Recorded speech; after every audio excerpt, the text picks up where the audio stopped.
This might be all that I know. Think it's okay. I've got a long way to grow. At my own pace. Go the long way. No one taught me how to walk, but I figured it out fine. Hi, welcome to this patch of grass and my TMB tips for the first timer. I camped the TMB with my 14-year-old son a couple of years ago, and there were a few things that I thought would be good to pass along, things I'm really glad we did, things I wish we'd done better or known before we left. And for me, one game changer. Don't worry, I'll cover that in the first tip. So let's jump in. Tip number one is make planning part of the adventure. Adventure just being an unusual and exciting or daring experience. That's a dictionary definition. But if you're a first timer on the TMB, certainly unusual, exciting and daring, yeah, tick the boxes. And I think in terms of the planning, unusual and exciting also tick the boxes. So get stuck in. There is so much information available to you out there. There's YouTube, which is a great resource. I've got 4 videos on our trip around the TMB, which I'll link in the description below. If you haven't watched them, give them a watch, give them a thumbs up, subscribe to the channel, all that good stuff. So there are blogs, they're really helpful. There are guidebooks. We bought, straight away we bought these two. This is the Tour de Mont Blanc by Kev Reynolds, the Cicerone one, which a lot of people really rate highly, as is falling apart a little bit, which I'll explain in a bit. And we also bought Andrew McCluggag's book on the TMB, which we really like too. It breaks down the stages in sort of subsections, which we really liked. 4A, you already know about 4A, it's really easy, like very downhill. 4B is a bit harder. Sam's swatting up on the guidebook, seeing what's what. Sam's studying the route.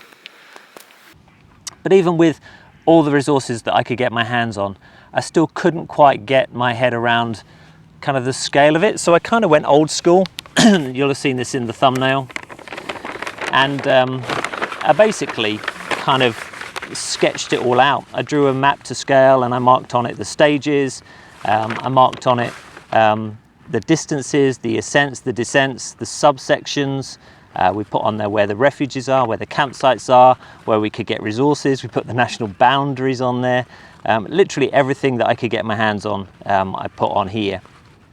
And what I found was that in looking at it like that, I could get my head around it. I could work out, actually, I could understand that what people were saying about supplies was true, that actually, you know, there were a huge number of places where you could resupply or just get a top up or get a snack. End of stage 1, there's shops and a restaurant and a cash machine. End of stage 2, there's a small shop and a restaurant, which we really enjoyed. End of stage 3, for us, we were camping, so it was, you know, we brought our own food for that. Stage 4, you're in Courmayeur, shops, restaurants, cash points. Camping then the next stage, then you're into La Folie, again restaurants and a supermarket, then Champex and you've restaurants, supermarkets, cash point, then you're back in, well, before you get back into the Chamonix Valley, you've got Col de la Forclaz where there's a restaurant and there's a small shop, and so on and so on. And so you start to build up your picture of actually where you're going to need to be self-sufficient if you're camping, and where you can just rely on the facilities there. We ended up eating in restaurants far more than we'd planned, or a couple of times in the refuges, just because it was lovely to do and lovely to spend time with the people. So what is my game changer? Well, my game changer is Google Earth and Google Street View. Let me explain. If you want to know what the hike is like from the campsite at La Putie to Col de Balme, here it is. If you want to know what the stunning climb for Elena to the Italian-Swiss border is like, here it is. Or the stage from La Folie to Champex, well, you can fly down the valley on Google Earth. If you want to know about the shop at Col de la Forclaz, which I just mentioned, Street View has you covered. Or whether there's a supermarket at the end of stage 1, there it is. Or a bank, just zoom down the road. There it is. And a cash point. If you wanted to check the way out of town to the campsite at the end of stage 1, you can do it. There it is. And my favourite, combining the two. Here's Col de Balme, sweeping down into the valley to Trèlechamp. And then switching to Street View and gently zooming in.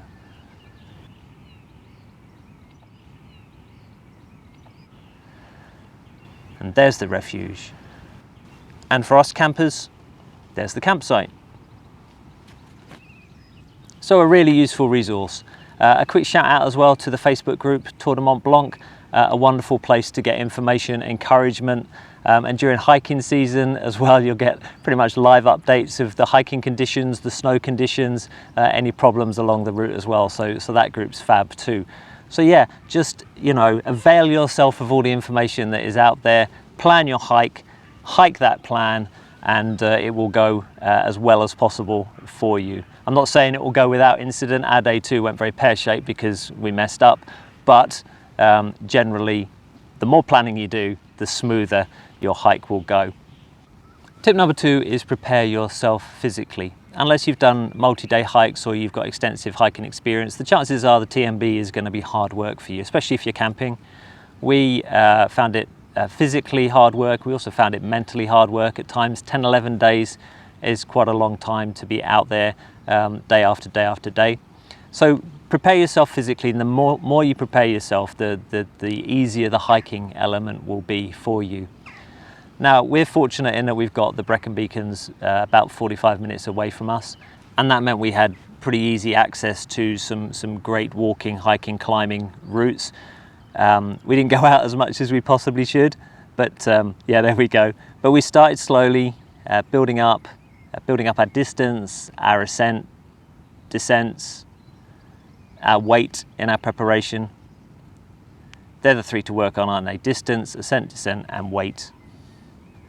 And I know not everyone has access to a national park close by, but I went out in the week 2 and used a local footbridge, up and down, well, up, over, down, repeatedly to build up my strength as well. Here's the plot from that. So preparing yourself physically is really important.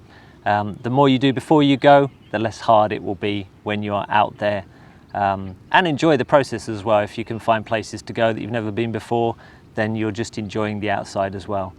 Tip number 3 is tear up your guidebook and be at peace with smelling. This is about traveling light. This is the Cicerone guidebook, and the final third of it is all about doing the hike in a clockwise direction.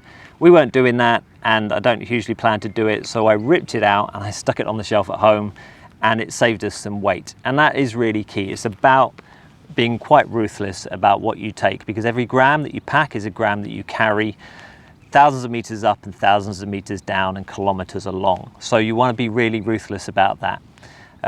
We packed and we unpacked, we repacked and repacked again, weigh everything and then pack it again. And even the night before, I was taking little bits out.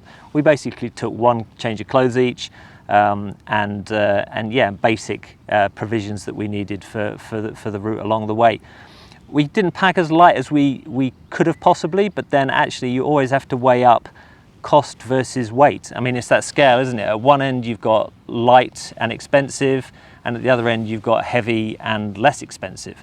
And you have to work out where you can afford to be on that scale. We needed a 2-person tent, and I really wanted to get the MSR Hubba Hubba, but it's kind of up this end. It's light, but it's expensive.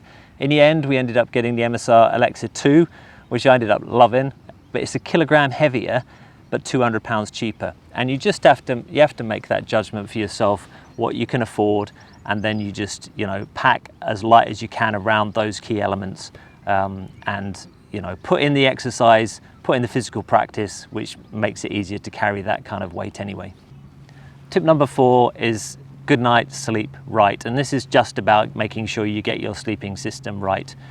We got our pillow right, we got our sleeping pad right, we got our sleeping bags wrong. We just didn't pack sleeping bags that were warm enough. We thought it was going to be warmer than it was, and we paid the price for that. I really regret, it's my biggest regret of the whole trip, was that we ended up being cold for a few nights, and actually as the tour went on, we literally just wore all our clothes to stay warm. So we didn't sleep brilliantly last night. Nope. We're basically wearing all our layers, determined to stay warm tonight. So make sure you get your sleeping system right. I would have quite happily carried a couple of extra 100 grams to ensure a good night's sleep, because when you're out hiking and exerting yourself physically in the way you are on the TMB, you need to sleep well. So that's tip number 4. Tip number 5 is your knees will love you if you get hiking poles. unless you know you absolutely don't need them, get hiking poles and practice with them before you go, so that when you're out hiking, you know how to use them properly and know how to adjust the height and those kind of things for the ascents versus the descents. Get some gaffer tape and wrap it around as an extra little tip. It just means that you've got some gaffer tape, and it also means you can identify your poles as well if you're in a refuge and someone else has got the same poles as you. But yeah, they will save the pressure on your knees. They'll take some of the weight off. They'll reduce your energy consumption overall. If you're wearing a rucksack, particularly a heavy one, it'll add to your balance and help there. And over difficult terrain like some of the snow and stuff, it'll improve your balance there too. So there are so many pros to taking hiking poles with you. So I think they're an absolute must. Again, unless you know for sure you don't need them, get a pair.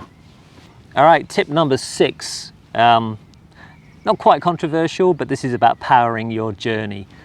We took a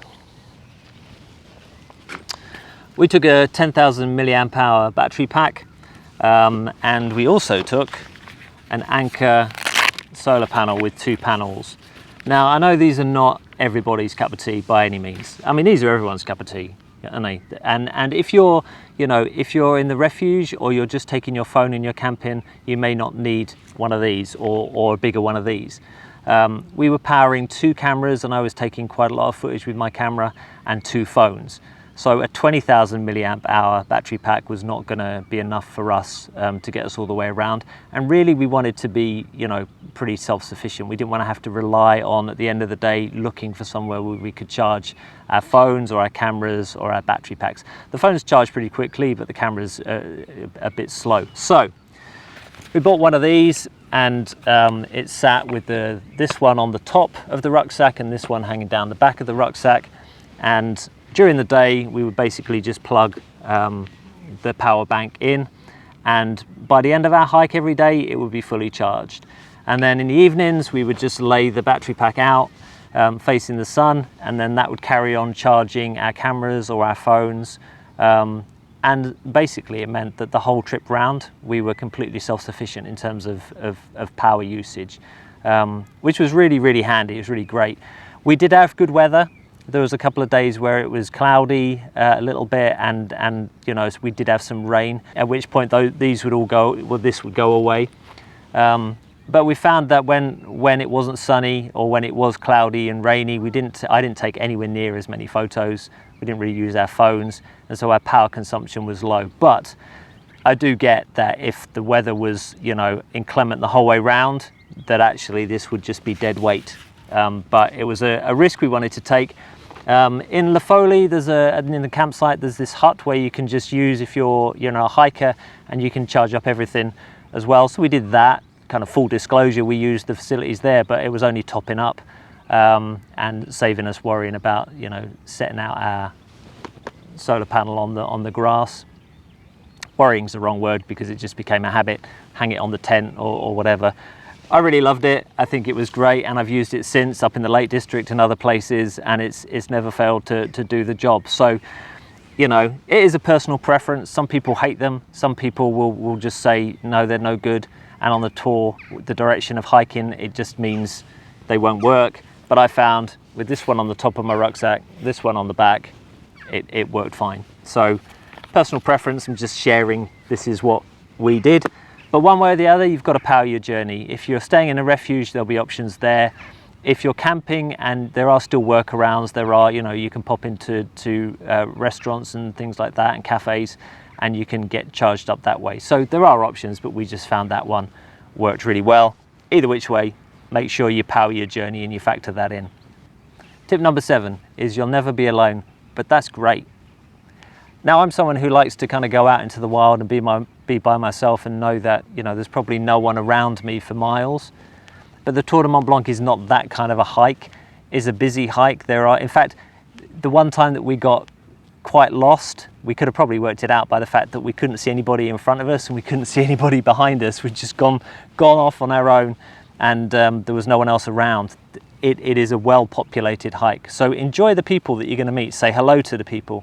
If you're in the refuges, chat to the people around you, get to know them, because if you're on the anti-clockwise direction, you'll be seeing them over and over. If you're camping, chat to the people in the tents next door. Again, you'll see them over and over. And that is absolutely part of the experience. That shared vision and drive and ambition around walking the tour. That shared knowledge that you're aching and you just want to stop for a little bit. That shared experience is really valuable and really enjoyable. And you'll come home knowing that you could bump into some of those people in 10 years' time, and you would just click because you've got something like the TMB in common. So make the most of the opportunity to get to know people from different backgrounds, different nationalities, and enjoy the hike together. Otherwise, you're just going to be grumpy that there are people on the hike that you want to be alone on. And that's, there are different hikes if you want to do that kind of hike. Tip number 8, my final tip, is enjoy every second. It might seem like a no-brainer, and obviously that's the intention.